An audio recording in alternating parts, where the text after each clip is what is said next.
Good morning and welcome to Sunday School.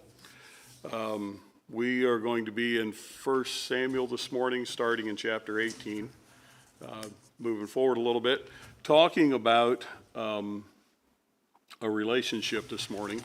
And the book is Promises We Can Count On, is the title, but this is going to talk about Jonathan and his relationship with David for a little bit. So what would be, one of the first things the author asks is, what is a dynasty?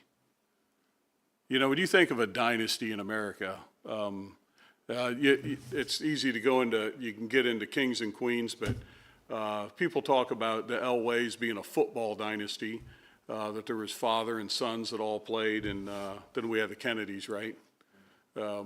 People talk about them being a political dynasty. I don't know if the Bushes want to roll into that, but perhaps they could, not sure. But with kings and queens and things like that, when you get into royalty, who's next in line? And with different countries, there's different rules. I just read that there's only, I guess I didn't realize Japan still had an emperor. I'm not tracking that, but there's only, in that dynasty, evidently there's a lot of, like the emperor doesn't have any boys, but he has a brother that maybe has there's only 4 men in the whole extended family. And the youngest one just turned 13 or something like that. He's now a teenager. And they said he will eventually in his life be emperor, but he's not the emperor's. He's like the emperor's nephew or something like that. It isn't even one of his children or children's children. But women aren't allowed in the lineup there, I guess. But sometimes, though, you say all that to say expectations. When you're in line to be king, you're expected to do certain things, act a certain way, stuff like that. I'm sure that the Kennedys have political expectations for their children, as long as with other families like that as well that you think of. But you are expected to act a certain way, perform certain tasks or duties. And so we have a king in Israel. His name is Saul. And Saul's oldest son is Jonathan. And even though God had not set up any type of family succession plan, shall we say, that's the way it worked back then, and there was expectations for Jonathan that he was going to end up being king by many people in the household. Now, Jonathan, we all know David had proved himself a warrior. Was he a slouch in this department? Was he? No, he was a warrior in his own right, led men into battle and was victorious as a leader and a fighter. But he was also a listener and was also led by God. More so than perhaps his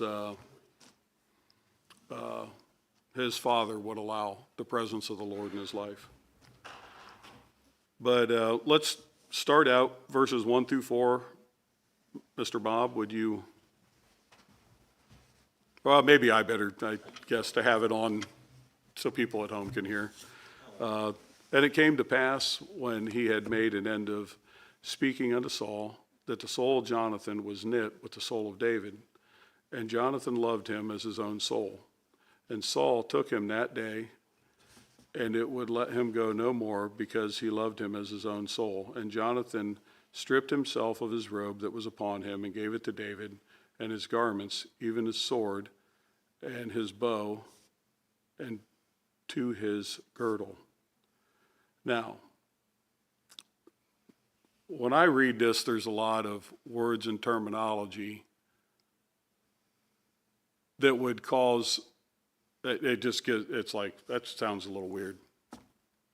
To say knitted, that Jonathan was knit with the soul of David. I've known you guys a long time, and I don't think I've ever used that word to describe our relationship.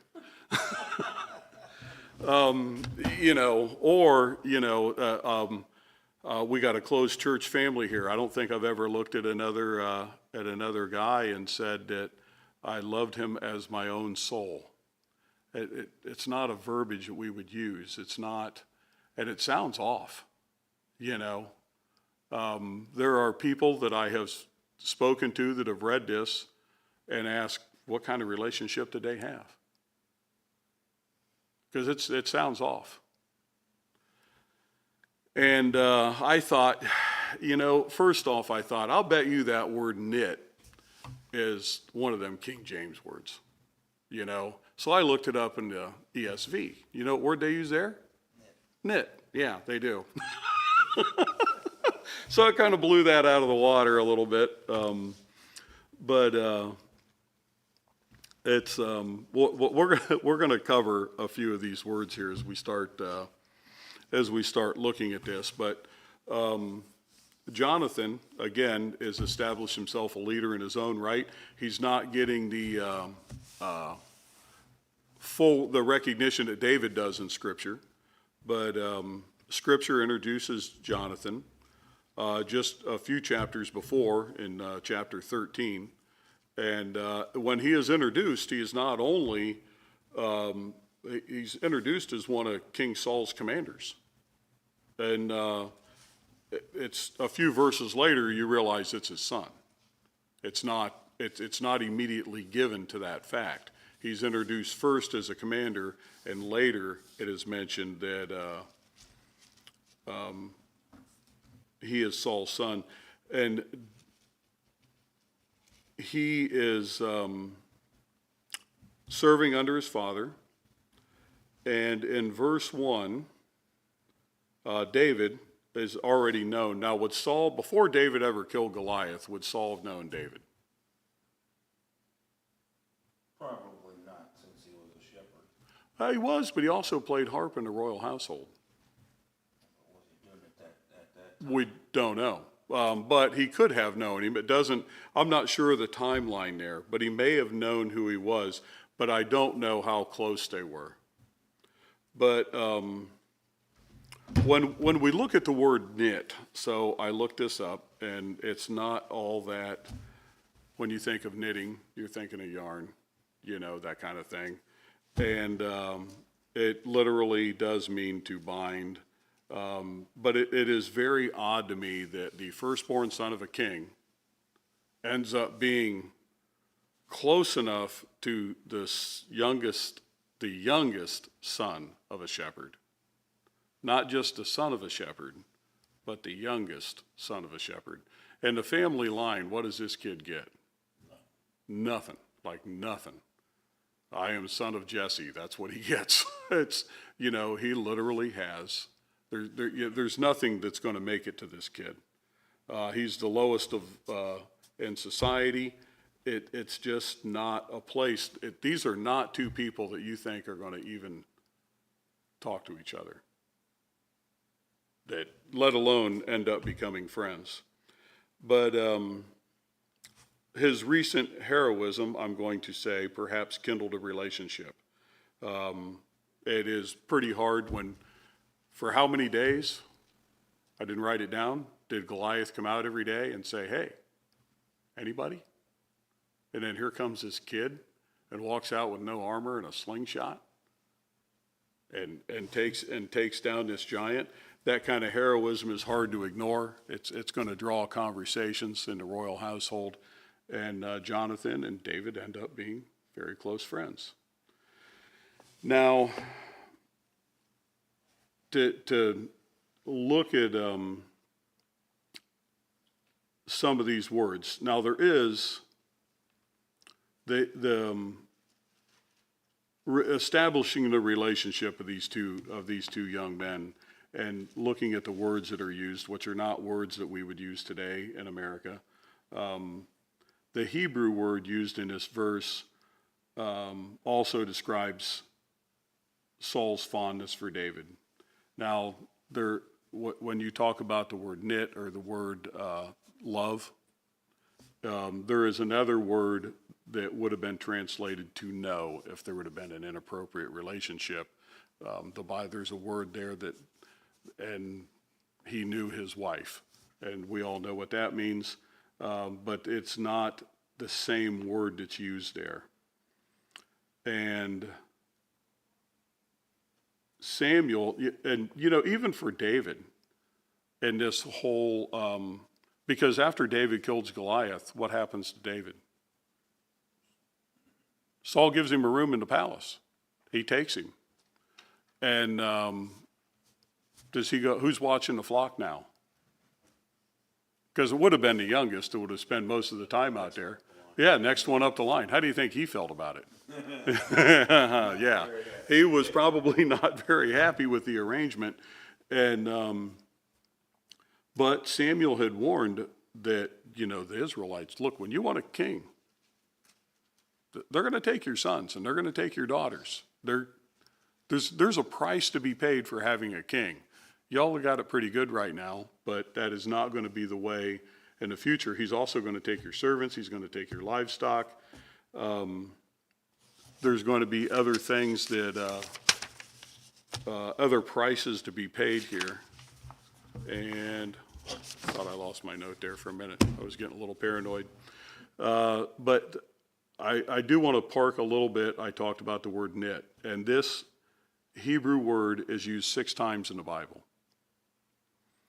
And 3 in the Old Testament and 3 in the New Testament. And one of them actually talks about, I think it's in Acts, where there's like a cloth or a blanket coming down, and it's actual what you would think of as knit today. It describes a piece of fabric. But the rest of them all refer to men and a relationship that they had with one another and how they were bound together somehow, that they were bound together or tied together, and it may have been over a common belief or a common cause, but it is conspired or bind, and it's a masculine word, which kind of surprised me. I don't know where when we stopped using it that way or what have you, but again, it wasn't just a King James thing, because I did look up another translation that used the same word, which I found interesting. Now, the other word here that I wanted to look up was loved. Because it is, the way it is described is not the way we would talk about a normal relationship that 2 men would have with each other. And it appears in the Bible actually quite a bit. And I did even write down the Strong's Concordance number was H157. I made a note of that because I looked it up. But it is also the same word used to say Abraham loved Isaac. Israel loves Joseph more than any of his other children. In Deuteronomy, it is where the law is given about how do you treat strangers in the land, immigrants. How were they to treat them? They were to love them, and it's that same word. That they were to look out after them. They were to have affection for them.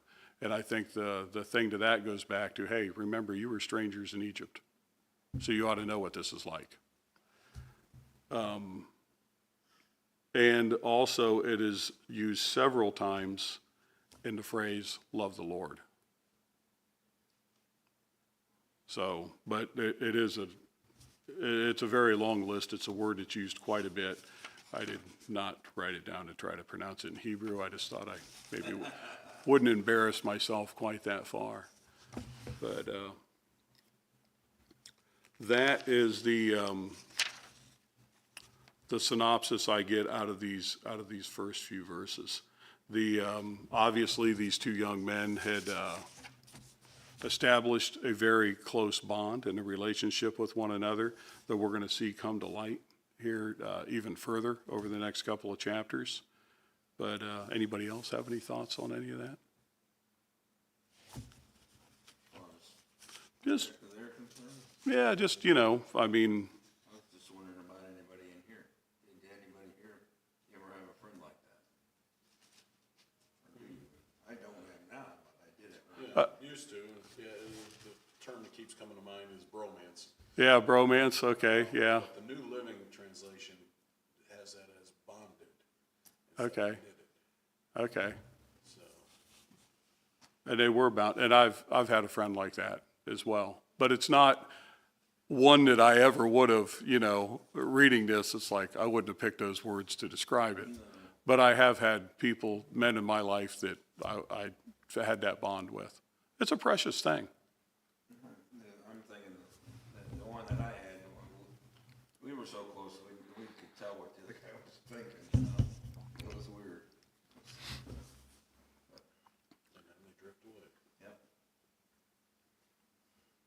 Are they still alive? This one isn't. No, that mine's not either, you know, so. But that is, you know, one other thing I think as we look forward to about Jonathan a little bit, he seems like he was very content with who he was and what his position was. You know, there can be a natural thing. Any of you guys have a competitive spirit? Like when you're playing a board game, I'm coming out on top, okay? And you're ruthless. You're buying, you know, you're buying up everything in land of Monopoly, or you know, whatever. I mean, I mean, there are people that they're very competitive. You know. Play to win. You know, and I'm all for playing to win, but I want to play for fun. I can remember the first time I had, I had the teens over, and I thought it would be fun and have some rivalry because of the Grovers being Michigan fans. I had them over for the Ohio State-Michigan game, and we watched it on TV. I'll never do that again. I thought, oh my gosh, I wasn't prepared for the you know, and it was on both sides. But I mean, it's like, it's a game. I get it. But at the end, you know, you just think it's a game. No, there were no fist fights that broke out or anything. But I got to tell you, people were more sensitive than I thought that they would be about it. And especially in a period where at the time, this was years ago, Ohio State had dominated that game forever. I don't think there was a person that came to turn the TV on that didn't know what the outcome was going to be. It's not like today. I think the two are a little bit, I think Michigan's actually won, but anyway, it doesn't matter. But, but Jonathan just, he is not a person who, look, he was next in line to be king.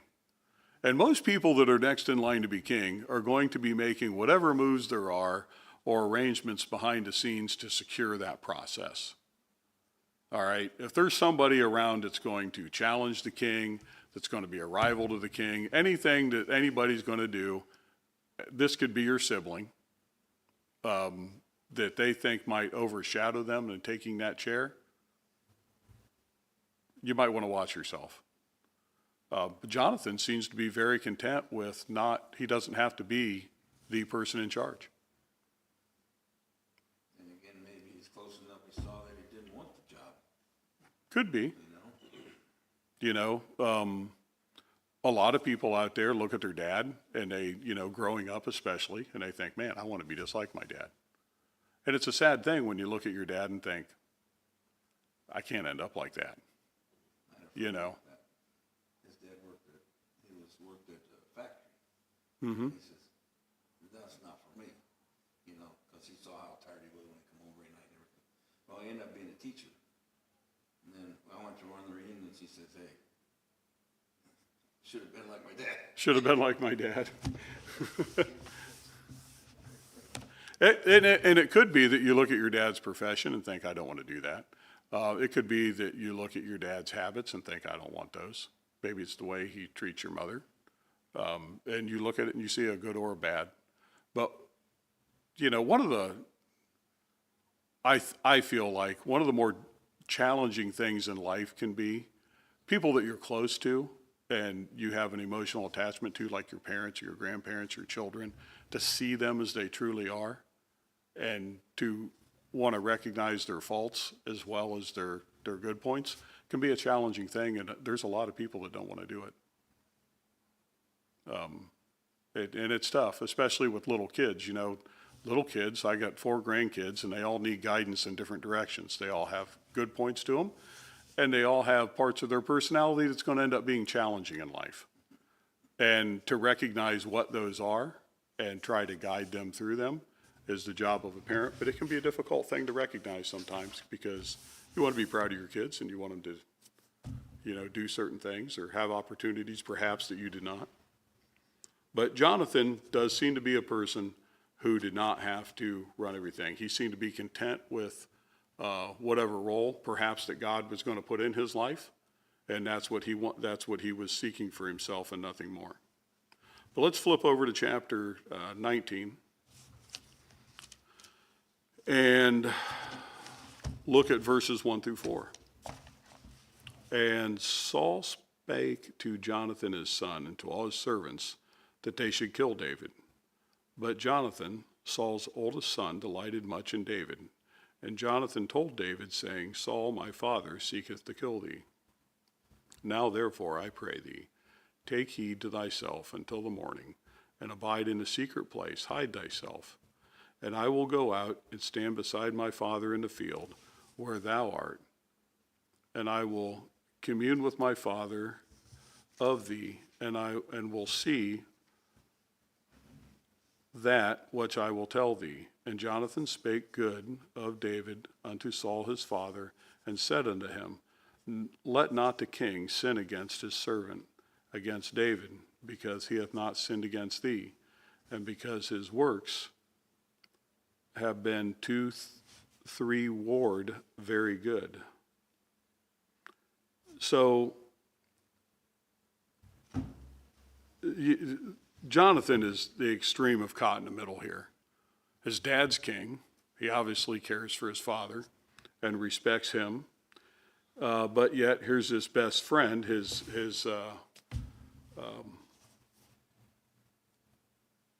dad wants to kill him. Now, and you know, when you think about this, David is even Saul's son-in-law. So one of the first things, look, he's got this guy, this great warrior. He just went out and killed Goliath. He's led people into battle. He's been very victorious. He's being blessed in everything he does.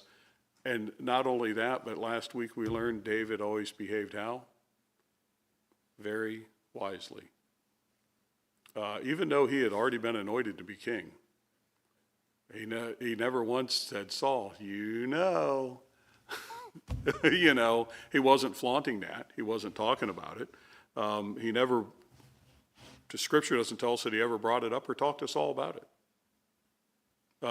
So he's behaving wisely. And that just makes Saul even more the mad.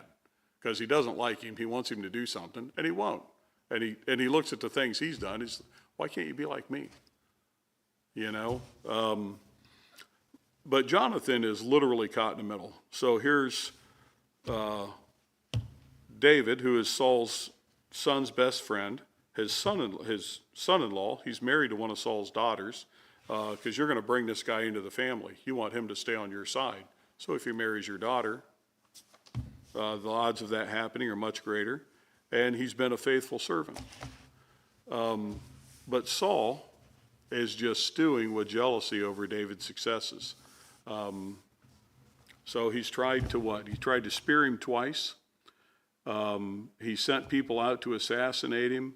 He had another plan involving his servants and a daughter.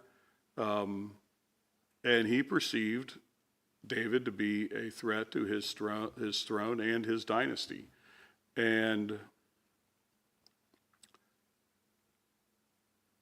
well, he also sent David out into battle. It sent him up front.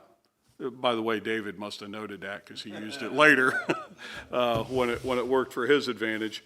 But David did not die, no matter what Saul tried to do. And I think there was a number of times, like about a dozen, that Saul made an actual attempt to kill David. But in verse 1 here,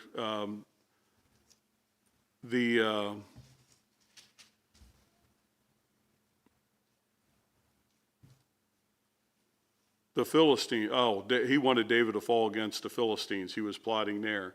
Saul continued. At first, I feel like Saul's hiding this. It's not in the open. You know, people close to him might have known he wanted David dead, but there comes a point where he's talking about it openly in verse 1. Saul spoke to Jonathan his son and all his servants that they should kill David. He's making it pretty plain at this point. This isn't something that he's hiding. It's not something that he wants to do, but he's not willing to say out loud. And he's now talking openly about it to his son, his officers, people, his servants. Now, Jonathan is not, he's still sticking up for David. And at this point, when somebody's this mad, how easy is it to talk to them? Right. You know, you're not going to just, hey, look, dude, you need to calm down. You know, Saul's not at this point going to listen to reason. He's not somebody that's going to be approached with a deal. He's not somebody that's going to understand, hey, look at what this guy's done for you. He has grown more and more and more. This has happened over a period of time. And Jonathan recognizes this and says nothing. But what he tells David is, hey, you go out and hide. And I'm going to bring Dad out in the morning. And we're going to go to where you're at. And you're going to be there and you're going to be listening and we're going to talk. And I'm going to talk to Dad about you. And we'll see what happens. And Jonathan does this. He proposed a place. He gave David an opportunity because, and you know, really this is quite clever on Jonathan's part for a couple of reasons. He is his best friend, but this is also his dad. There could be a lot of forces at play here. Do you think it's in the back of David's mind at all that, could he sell me out? I don't know if it was there or not. But if it was, this is going to alleviate it. And he isn't going to have to hear from anybody else what Saul's really saying. I'm not going to water down, you know, as another thing that might be on his mind is he telling me everything that his dad's saying? You know, is he trying to temper it or glaze it over or water it down to make it maybe not sound so bad? But he's going to get to hear it himself. And it's an opportunity for David to sit and listen to a conversation about him. And by taking it about in this manner, he's going to let David get to draw his own conclusions. He's going to be sitting there hiding. In verse 3, they go out and he stands beside his father, and they have this talk. And as he's standing beside him out there, he's saying, hey, look, Dad, don't, this is tomorrow. You've calmed down since yesterday, telling us all to go kill the guy. Don't do this. There's nothing right in this. You know, how's it going to look? Even though you're king, you still got subjects. How's it going to look? You know, here's this guy, he's your hero, he's your best commander, and you're getting jealous of him and you're just going to kill him. Don't do this. He's never done anything to you. It'd be different if he had. But he hasn't. There's you can't point to anything and say, he did this against me. He's done everything you've asked of him to do. And he got to hear the conversation. Now, and Jonathan spoke good of David. And David, let's face it, was very popular among the people. And, you know, because you get the song, people are singing, Saul killed his thousands, David killed 10,000s. I don't know if David could have been more popular than the king, but he was, people definitely put him up on a pedestal for sure. And, but he argued on David's behalf. Did it get him anywhere? No, it really didn't, did it? But he's asking him not to He's urging his father to mull over his decision-making process. Guys like to do that, right? You ever mull over? I do that a lot, too often. Overanalyze, perhaps. But any thoughts about where we're at this point? So we got two good friends. We got a dad that, one of them's dad that wants the other one's dead. And the friend is stuck in the middle here. And he's trying to talk to his dad and say, hey, maybe you need to reconsider. And I think at this point, Jonathan and David have to accept the reality that Saul wasn't going to stop until David was dead, or he was. It was going to end up being one way or another. But this is obviously has become an issue that Saul was not going to let go. He's going to keep pursuing this. And any idea of how long it was from the time David was anointed till he became king?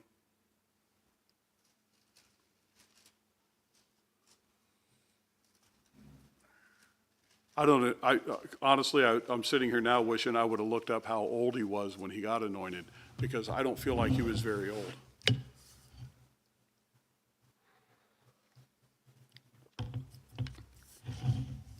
Some time passed.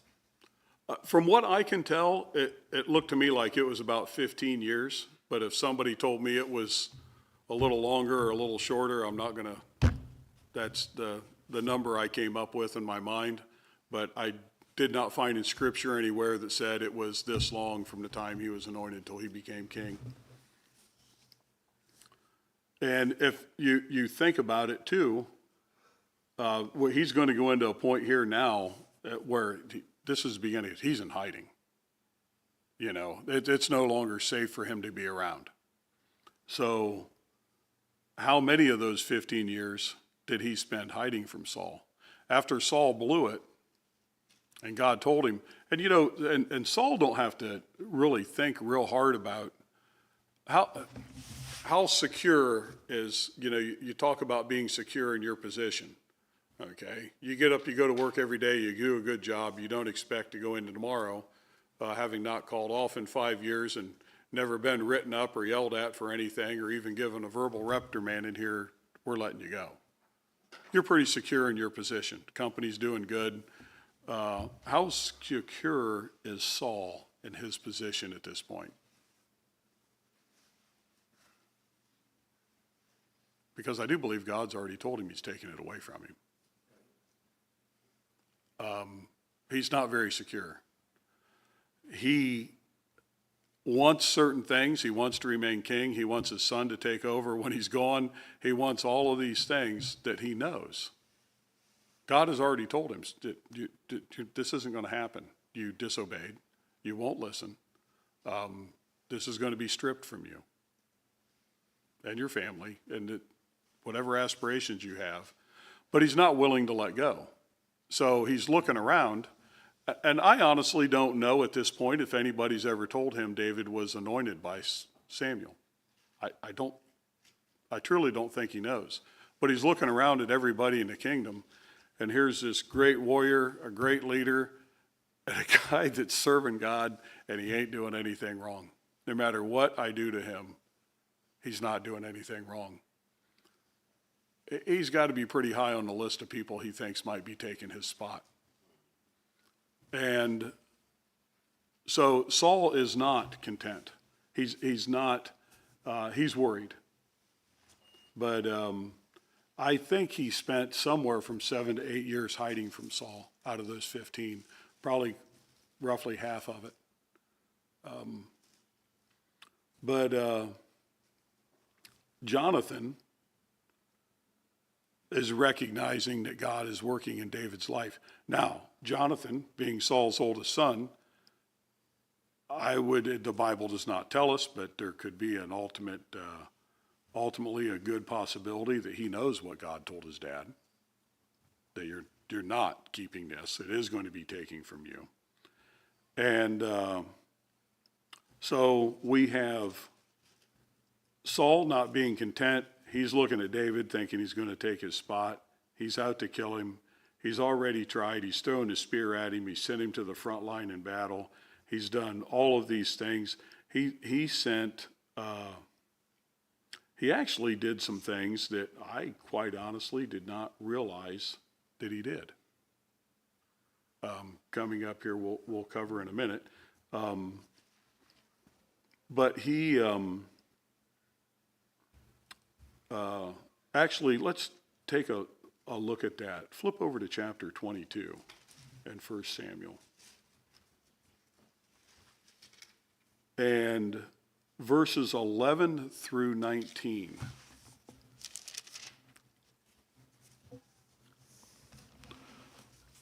And this is where the king, in verse 11, he called the priest to his house. And he finds out that they've been hiding David. And if you jump down to verse 17, it says, "And the king said unto his footmen that stood about him, Turn and slay the priest of the Lord, because their hand also is with David. And because they knew when he fled, and they did not show it to me, but the servants of the king would not put forth their hand to fall upon the priest of the Lord. And the king said unto Doeg, Turn now and fall upon the priest. And the Edomite," this guy was not Jewish, it says he was an Edomite, "turned and fell upon the priest and slew them that day 75 persons, and did wear the linen ephod." That did wear the linen ephod.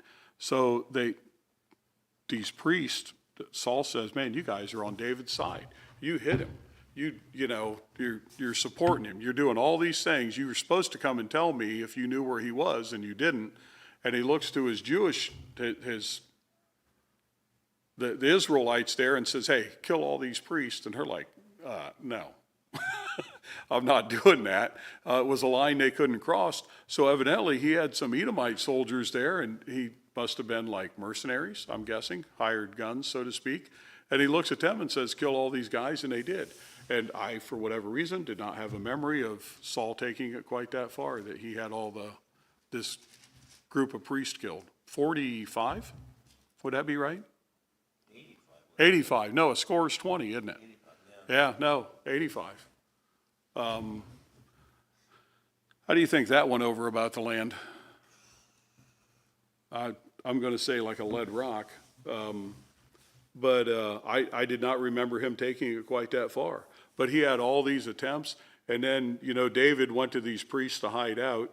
I don't know if that's where the Lord had sent him or not, or what the circumstances were for him ending up there. But Saul didn't take it very well and had them all killed. But David he's following God's guidance. And in verse 15, he is in the wilderness of Ziph, I'm going to call it. And it says he is hunkered down in a wood. Now, I've seen pictures of Israel, so I looked this place up. And that's in verse 23, chapter 23. We're back in chapter 23. Incredibly sorry. Skip back to chapter 23, in verse 15. And we see that David was hiding in the wilderness of Ziph in a wood.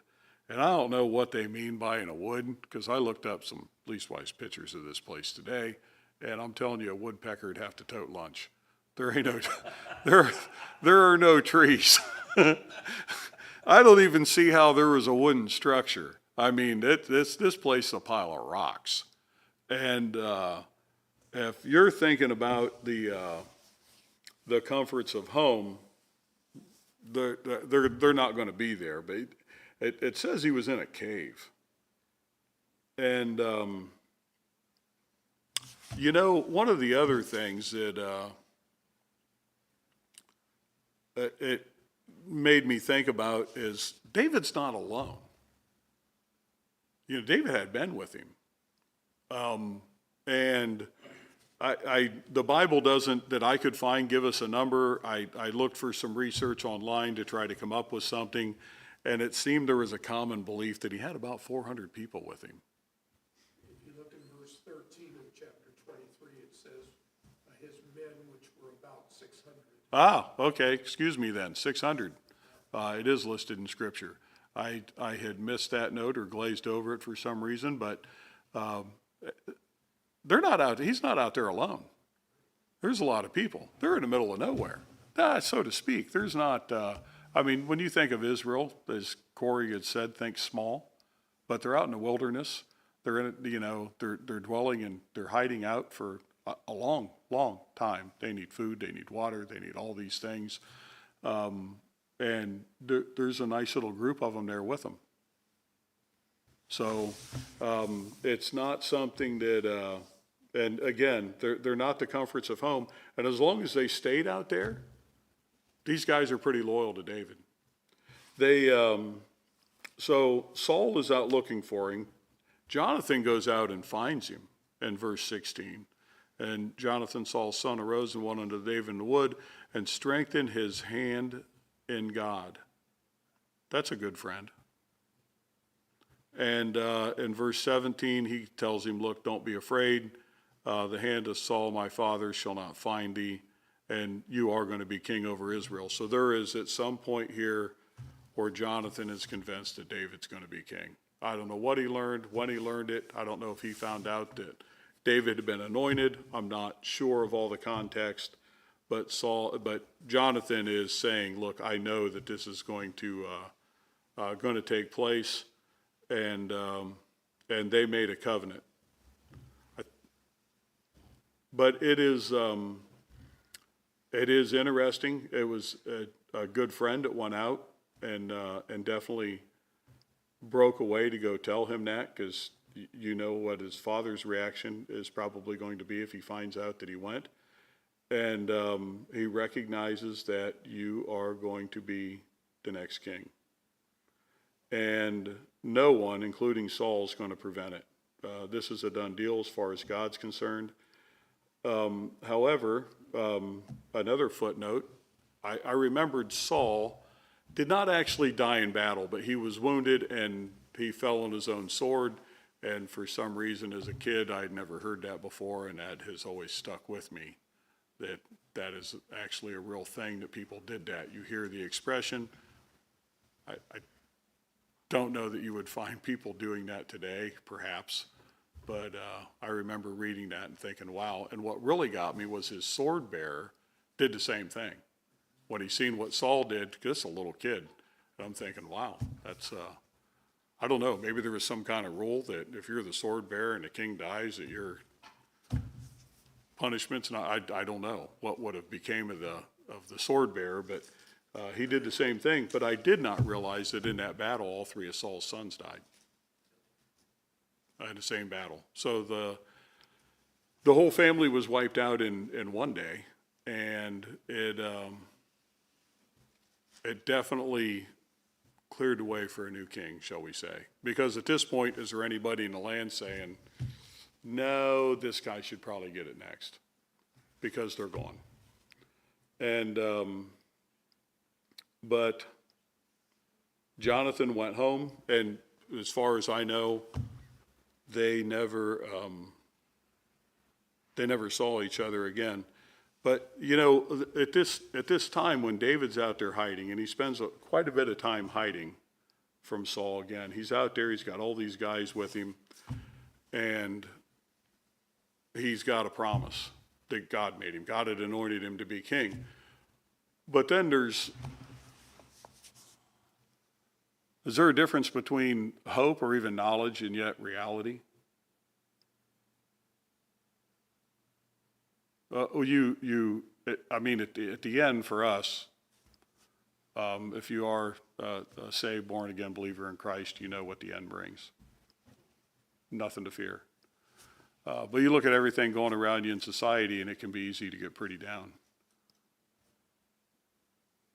Should it bother us? How much should it bother us?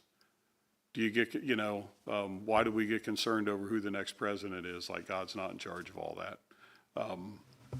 Leading us down one way or another. America's going to go down a certain path, but it's not, my point to saying that is, no matter what, that's not the end. We're in this for the ride and for different reasons. But any thoughts on any of this?